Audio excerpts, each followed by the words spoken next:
Hello everyone, welcome to episode 45 of the Winners Ways podcast. We have a guest on the show today. I'm excited and grateful to have this guest join me today. I've gained a lot of insight from my conversation with her. I'm sure you will learn from this episode as well. I'm thrilled to welcome Lauren Williams on Winners Ways podcast.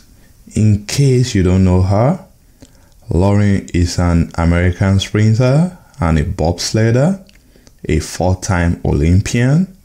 She's a dynamic speaker and a presenter who is passionate about motivating others.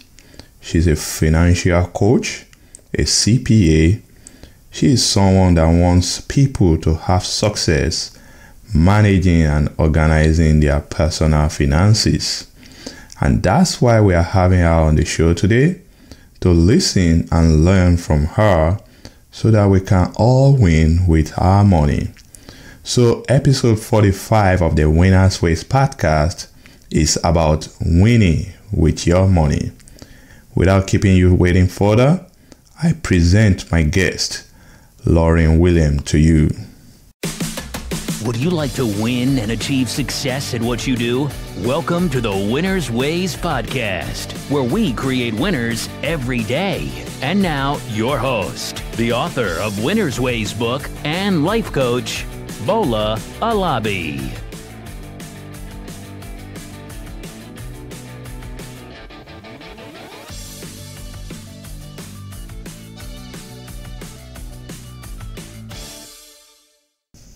Yes, good morning. Thank you so much for having me on the show. So I am a certified financial planner. That means that I have gone through an exam experience. I have signed a code of ethics, and also I have done, there's 4 E's of the financial planning. Well, I can't remember the 4th at the moment. But neither here nor there, I am dedicating my life to helping people organize their finances. And it's been really, really important to me because I started my career as a track and field athlete, went on to become a bobsledder. I made a good living at a very early age, much more than anybody in my family could see or know what to do with. And I didn't have the resources around me to get the help that I needed. So I went out and I wanted to hire someone. Well, I didn't know at the time that there were different kinds of people to hire. And when I found that out later on, I realized that I didn't hire the right person.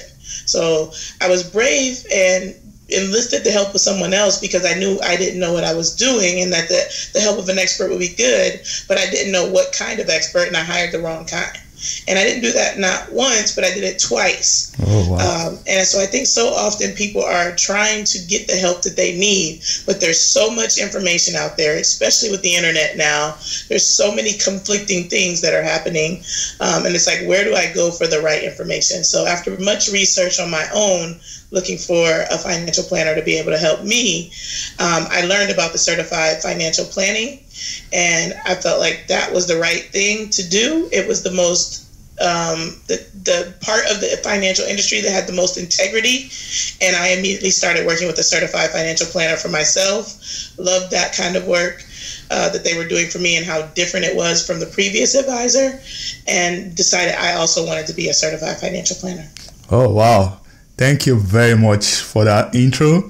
You know what? Just recently, about 2 weeks ago, I made a podcast episode about how to hire a financial advisor or a financial planner because a friend of mine came to me and he was asking me whether or not he needs a financial advisor. So I wasn't sure at that time. I don't have any. So I wasn't sure of what to tell him. So I did my research, and part of what you just spoke about was what I came by, because it's true there are different kind of financial advisors out there and you need to know who to pick. So thank you very much for that intro. So I'm just curious why you started your career as a track and field person. You did bobsledding. Why did you change to become a financial planner? Yeah, it was a really big pain point for me for the way that, like I said, my finances were handled. I was a finance major in college, so there was sort of a background already there. And I also, while I was competing as a professional athlete, I also decided to do a master's degree in business. So I've always been kind of financially minded or inclined, and didn't know exactly what I was going to do after college, or, once running became kind of a detour route, I didn't know what I was going to do after that, but I had always been very interested in finance. And like I said, for me, it was very much not having had the right kind of financial advisor or gotten the right kind of advice that kept me kind of seeking. And what I was really looking for, just to be clear, is like I was looking for a plan. I think so often we think of a financial advisor and we think of someone that invests money only. And you're like, well, I don't have money to invest, so I don't need to hire anybody to do that. Or you think that, like, okay, I'm ready to invest, so let me go find someone specifically to help me invest. A real financial planner should be able to help you with all aspects of your finances. And your finances are really so much about creating a strong foundation and really planning around your goals and your values. That's where everything should start. It shouldn't just start with, oh, you have money, let me invest it for you to make sure it grows. Like, that's not what financial planning is. Planning is really about making a plan. And I felt very just lost during my whole career. I was saving, I was investing, but I never had a plan. And that was the part that was missing from the kind of advisors that I was working with. So the reason I got into it is because I felt something was missing.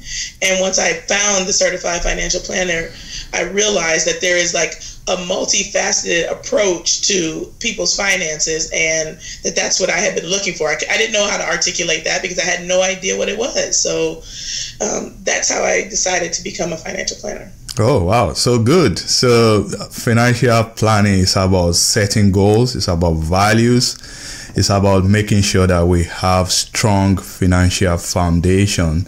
And that's very important. It's not just about investing, because I'm also in that group. If you ask me, if somebody asks me, hey, what does a financial advisor, what do they do? I may probably tell you that, hey, they help you to invest your money. Of course, that was 2-3 weeks ago before I started my own research. So thank you very much for that explanation.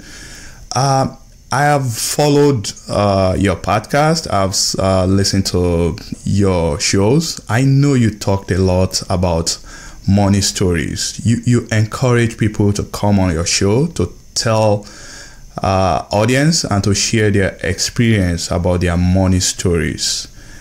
Why do you think it's important to talk about money stories? Yeah, so the podcast is a really big passion project of mine, because I believe that one of the biggest things that's missing in helping the world create wealth, helping people that are of a lower income background right now feel comfortable, is that they've been raised in a household where money is something that's not talked about. Creating wealth is not something that's talked about. It's a very private thing. You work, you get paid, you pay your bills, and you don't talk about money. Don't ask me how much I have. Don't get all in my business. And that's very much the culture of money across the United States. It's a very taboo topic to talk about. And I think that's what's really holding a lot of people back. Not having the courage to say, I have no idea what I'm doing. I don't understand what a 401k does. Why should I be putting, you hear a little bit here, someone says, oh, do the employer match. And so you put a little 1 or 2% there to do the employer match because you hadn't heard it in the streets. But you never asked anybody, well, why do I do the employer match? What else can I do besides the employer match? And that's all based in money conversations. Student loans is another one. Like I bring people on the show to talk about, like I said, any aspect of their money. Just tell me your money story, because I think a lot of people also think that they're alone, that they're the only one struggling with this issue or they're the only one struggling with that. When if you just had a conversation and you opened up about it, you'd realize there's lots of people that are suffering from, things that they don't know. And I say the word suffering because I think you really do suffer when you don't know something and you want to know it, but you don't know where to ask, and you just kind of keep going status quo. You wake up, like I said, go to work, pay the bills, and so on and so forth, but you never get around to asking the question. And time is a really, really key aspect to organizing your finances. The earlier you start, the better off you are. Now, of course, it's never too late to turn things around, never too late to fix things up. But the sooner you know, the more you can make an impact in your own life with the information you know. And of course, I'm a big proponent of hiring a financial planner. But the reason the podcast exists because if you simply have a conversation with your friend, your parent, your children, those conversations can help somebody avoid making a mistake. And so the first thing that people need to do is start talking. And once they start talking, they'll start getting more educated and they'll feel more comfortable and they'll know where to find the information. But you can't know simply by yourself unless you've gone out to try to get in all this financial expertise. And everybody doesn't have time to become a certified financial planner just to handle their own finances. So it's really, really important that people have these discussions, these conversations, and cover all the topics. One topic that's really a big deal right now for the people that are usually listening to my podcast and a lot of the clients that I'm serving is student loans. Student loans are affecting hundreds of thousands of people nationwide. We have trillions of dollars of student loan debt. And a lot of people are just sitting, they're very embarrassed. I have 6-figure debt. How was I so stupid to get this debt? I'm never going to be able to get out of it. No one's going to want to marry me. This is the kind of stuff that I'm talking about with clients. And they have to get over that in order to even pick up the phone and tell me how much debt they have. There are so many strategies to handle student loan debt. You can save and invest and have student loan debt. You can buy a house and have student loan debt. There are so many things that you can do despite having student loan debt, but people can't see past that debt and they can't see past the shame of that debt. And they're just sitting there letting their finances become more and more broken every day because they won't have the discussion. So that's the premise of the podcast. Let's have some discussions. Let's find out what people's pain points are, and people can point other people in the right direction. Oh, wow. So good. So I totally agree. And what you just said resonate very well with me, because I think it was about 7-8 years ago, I found myself in debt to the tune of over 6 digits. And you know how I felt that time? I felt like a failure. I felt like, oh, what did I do wrong? How did I get myself into this mess? So I quite understand that to some people, it may be like a shame to talk about their debt. And I like the fact that you are encouraging people to come out and talk. Because like you said, student loan debt in this country is an epidemic. There are many, many millennials that have this student loan burden. And if they don't do anything about it, it's going to stay with them for years to come. And that's going to set them back in the race of life, maybe when you think about financial freedom. So the question now is, how can we engage more people? How can we encourage people that, hey, you are not alone. It's okay. Your past shouldn't matter, but what you do from this time moving forward, what steps you need to take so that you can get out of that debt. That talking about money shouldn't be a shame, but something that all of us can learn from so that we can help more people. So how can we engage more people to talk about their money stories? I think engaging people starts with deciding to wake up and engage somebody. That's exactly it. Whoever is listening out there today, there's a conversation that you want to have, or there's a question that you have about money, and you've not asked anyone. And I challenge you and I ask you why. Why haven't you asked anyone? And I'm encouraging you to go ahead and ask someone. But on the flip side of that, there are plenty of people out there that want to have a conversation, that are feeling the exact same thing that you are, and they're just waiting for someone to ask them a question. So I'm encouraging you to start a conversation with someone in your circle, someone that you like, someone that you feel like you can trust. to ask some sort of question, and it could be a simple question of, how are you approaching saving? Because I think one of the things that holds us back a lot of times is people think that, when we decide to talk about money, we're always going to be talking about numbers. And so the first thing I'm going to ask you is, Bola, how much money do you make? And people are going to be like, whoa, hold on, wait, and now that's going to want to shut the conversation down. You're going to be very uncomfortable. Yeah. Or I'm going to say, how much money do you have in your bank account?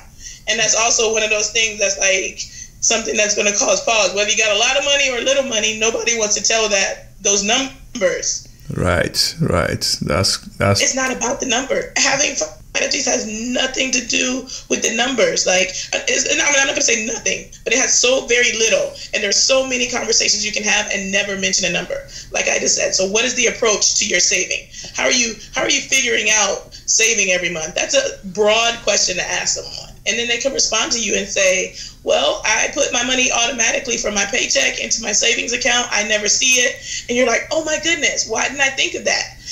I've been trying to get the money in my bank account, pay the bills every month, and then save what's left over. And that's not been working for me. Well, what the person just described to you is what I call paying yourself first. But by simply just talking to someone and asking a question, how are you approaching saving?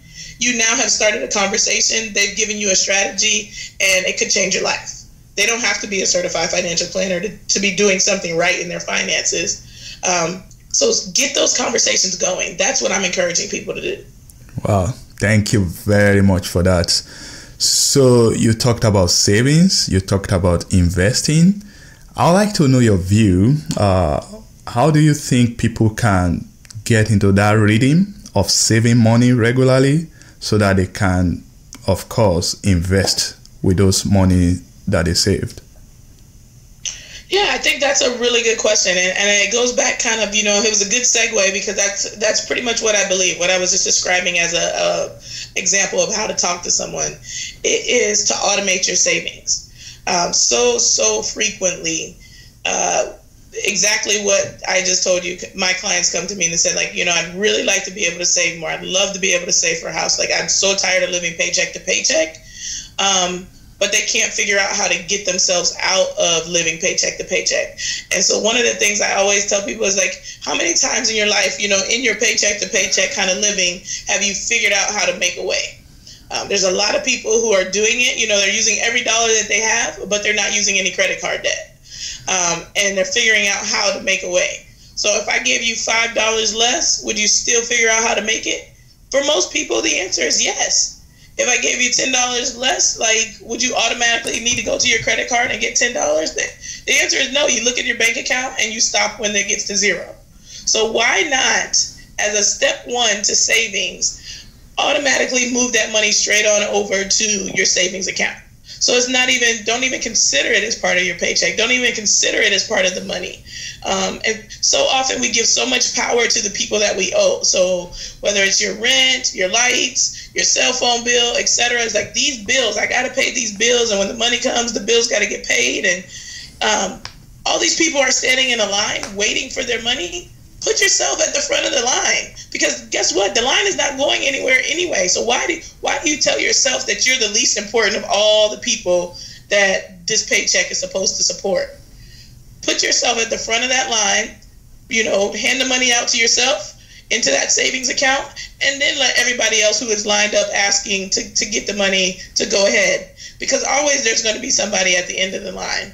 And usually who's at the end of the line might be the thing that you need to cut. That could be your Netflix. That could be your, whatever those different things are those are the things that you pay last because they're the least important.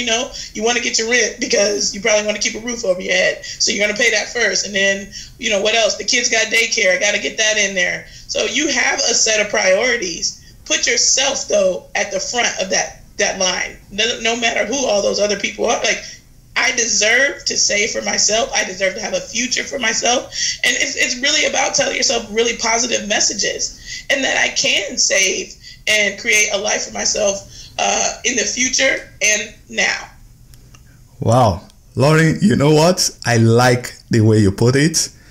People give powers to others by putting them first on the line. And I know you were explaining the concept of pay yourself first. So if we view it as giving powers to others, then we will understand that the concept of pay yourself first means you put yourself first. Put those things that are more important to you as priority, then you go down the list. So I like the way you put it. So I noticed that you have a book, The Oval Office, and it's about helping professional athletes to get their finances organized. Can you please tell us a little bit more about your book, The Oval Office? Yeah, so I wrote The Oval Office. You know, a lot of people are confused if you're not a track and field fan. They're like, oh, this is about the president or something like that. And it's no, the track is shaped like an oval, and these are professional athletes. So every day they're showing up at that oval, and that is their office.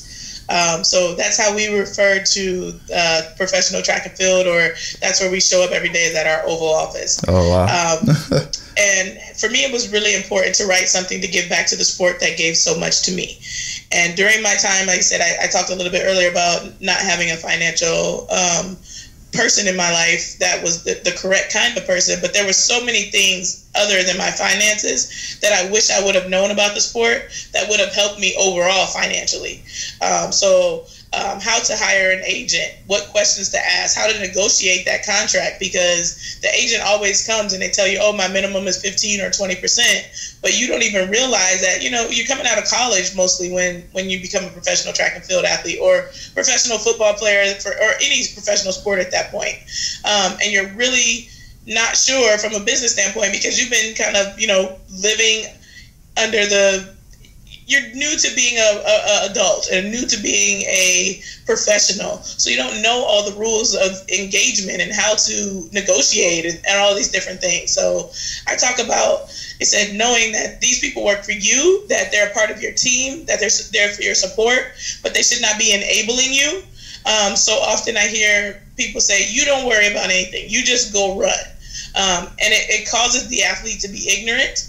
And at the time that, you know, things are not going right, they have no control over their finances. They don't understand how they work because somebody's been handling everything for them. My thing is, like, education is way more important than enabling somebody. It's really important that you know and you understand. It's okay to delegate some things to people. That's why you have a team. But you need to have an idea of what's going on. And so I really, really stress that in the book. We also talk about branding, you know, what it's like to travel abroad, hiring a coach, having your training group. All sorts of different things are covered in the book, you know, mental, training, what to think about for life after sport, which is a really hard thing to do when you're just entering a sport. But it's very, very, very important to consider, you know, what kind of life am I trying to create? And, you know, what am I going to do with the time that I'm here to, one, make an impact on not just myself and my pocketbook, but also on others. And then what kind of life am I trying to create for myself in the future with the earnings that I'm getting right now? So I cover all those things in the book. And like I said, it's very, very important to me because I didn't have that guide. I didn't have that resource available to me. And I think that it's something that could really help people do better and be better.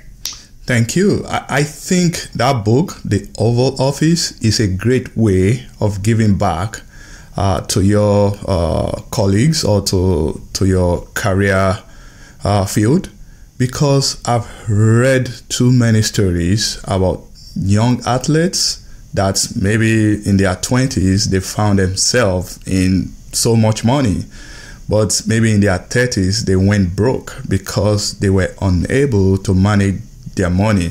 So I think this is going to impact so many people.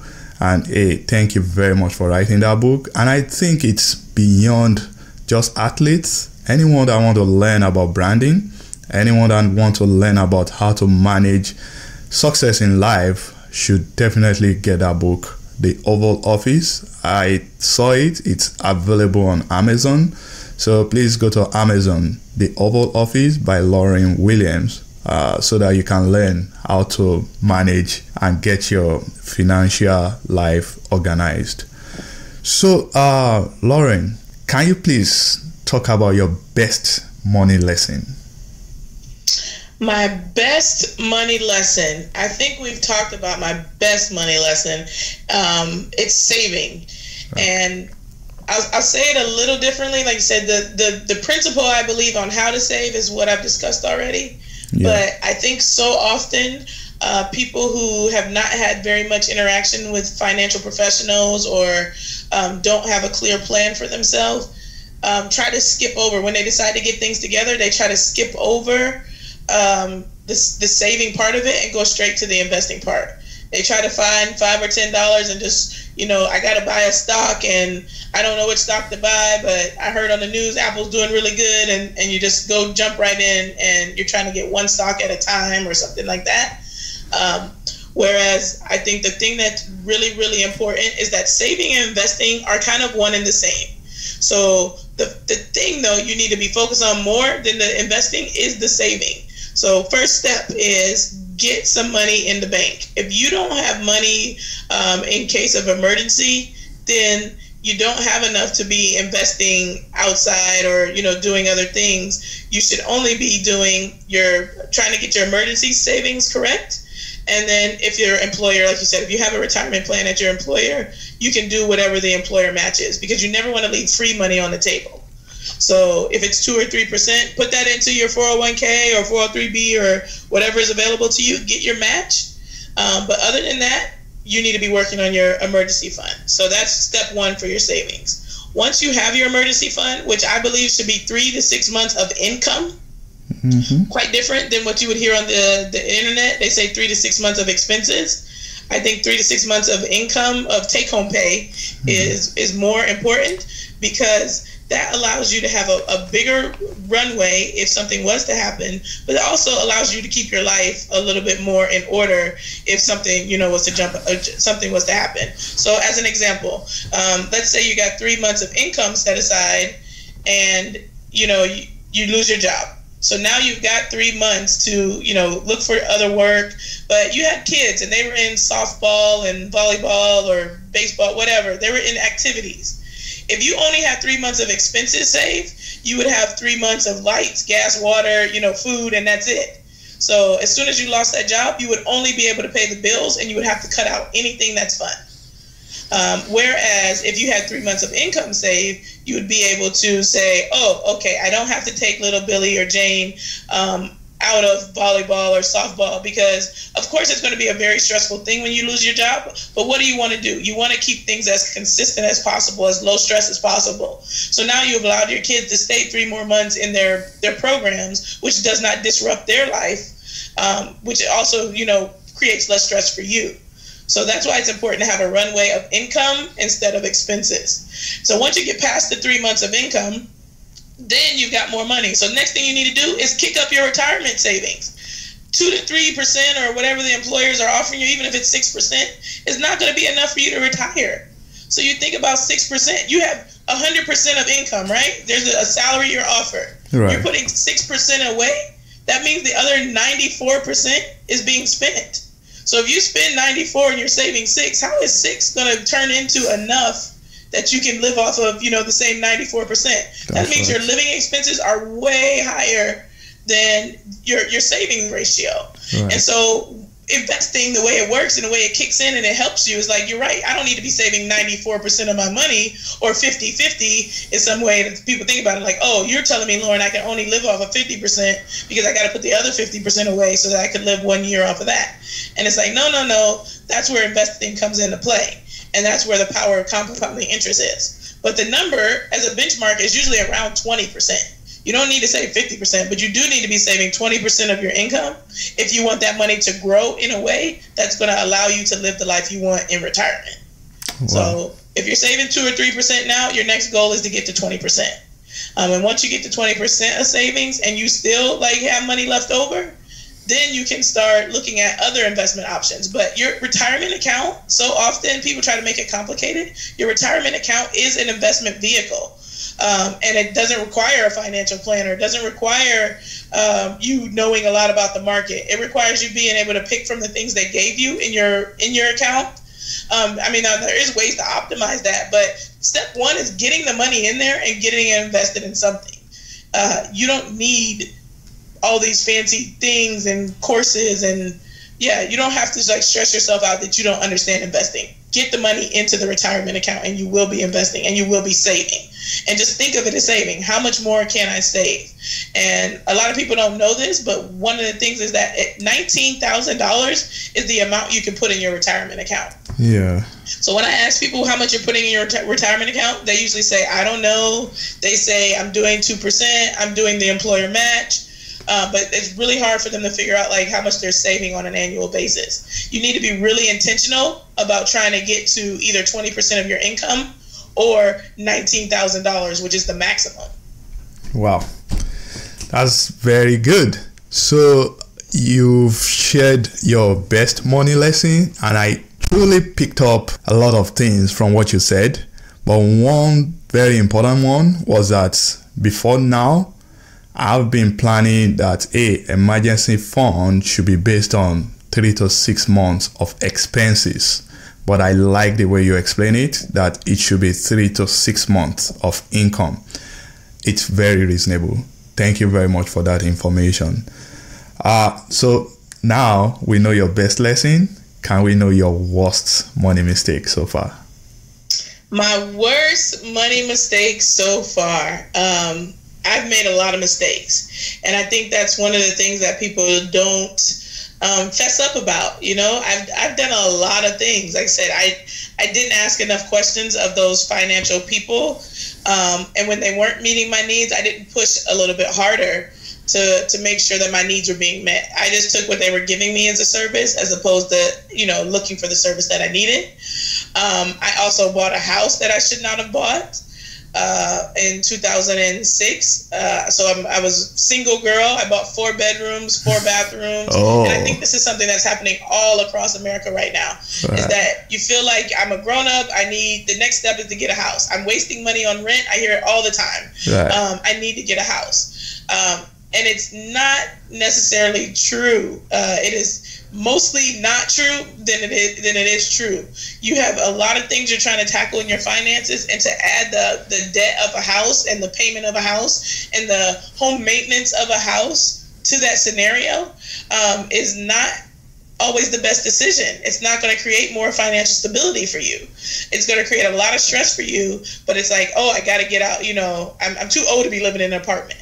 If you sincerely super duper want a house, then I would encourage you to start getting your financial house in order first, and really be focusing on that. Because the other thing that I really don't like about what exists nowadays is that it's very easy to get a house. You can have, you know, credit card debt and other kinds of debt and almost no savings, and you can put 5% down, and there's so many things. The barrier to entry is really low, and people are not thinking about your financial health and whether you actually need that house, even though they're giving it to you because you want it. So I think buying a house was one of the worst things that I did. And it was because I bought too much house. So I said, I could have bought, I actually own a house now, and it's not a bad financial decision, but I had to make a lot of bad financial decisions to learn what, you know, a good financial decision as it pertains to a house is. And so I have a house now that's a lot smaller, a lot more affordable. Whereas the house that I bought before, like I said, 4 bedrooms, 4 bathrooms, and one young lady was living in it. And someone should have told me. A good financial advisor, a good financial planner would have told me, girl, you don't need that much house. And how are you going to pay for this house? Because it's a 30-year mortgage. That's the other thing you got to think about. What job is going to support me for 30 years while I pay this amount every single month for the next 30 years? That's a long time to pay something. Right. Think about being done with it in 15 years and what the payment would be. Oh, the payment would double and you can't afford that on a monthly basis? Well, that's a pretty good indicator. It's just to really, really, really be considerate before purchasing a home and making sure. So, like you said, all the free financial advice today. If you never ever want to hire a planner, at least think about these things before you do it. Don't buy a house that is more than 2 times your income. Mm-hmm. So if you make $60K, you shouldn't be looking for a house that costs more than $100K. You make $200K, a house that's more than $400K. And some people are probably gasping, you know, almost wrecking their car. Like, what? How could that ever be possible? The houses are so much more expensive nowadays, and things are so much more expensive. Right. And that's just it. Things are very expensive. but it doesn't necessarily mean that it's a good purchase a good buy or a good purchase at this time. So really, really think about those sorts of things. And, then when you get two household incomes, it becomes better. So, marrying finances is another thing that is really important. Okay, we're supposed to be talking about my worst thing. So one was a house. Yeah. Two, like I said, not knowing or understanding what a financial planner does and not forcing that. Other financial mistakes that I have made, I would say, not understanding the importance of really asking the questions that I needed to ask, or having the conversations the same way that the podcast came about. Like, I was very ashamed, at one point too, because I was just like, things started to spin out of control and I couldn't figure out like what to do. And I think the biggest, like you said, mistake was not going ahead and asking others what was the main thing to do. And it was a short period of time that I felt like that. And I can think of one example. So, okay, I gave a gentleman some money for an investment, and it was not a good thing to do. Right. And I actually had a financial advisor at this time. So I didn't tell my financial advisor about it because there must have been something in me that said that this is probably not the best thing to do. But I was crossing my fingers that it was going to pay off and that it was going to be really good, and it was going to go great. And so I had somebody available to me to ask, and I didn't even ask. I went ahead and did the investment without, and then of course it didn't go very well. I lost 100% of my money in that situation. Wow. Wow. So then I was very ashamed, and I didn't want to tell the advisor what I did. So, like I said, I know I didn't hire the right kinds of advisors, but I'd be wrong to say that I didn't make any mistakes, even when I had someone in my life that could have helped me. Wow. So don't ignore the resources, I guess, would be the advice there. And it was very, very bad for me to, have resources available to me, but let shame take over and me not actually open my mouth and use the resources that were around me. Wow. That's packed. So you've said it all. We all should just try as much as possible to learn as much as we can. And we learn from all these mistakes. And that's why I ask my guests to share their mistakes so that my audience can learn from them. Hey, Lauren, we are almost coming to the end of this interview. I listened to one of your podcast episode where you shared your money memoir. You talked about your upbringing, your childhood, your growing up days.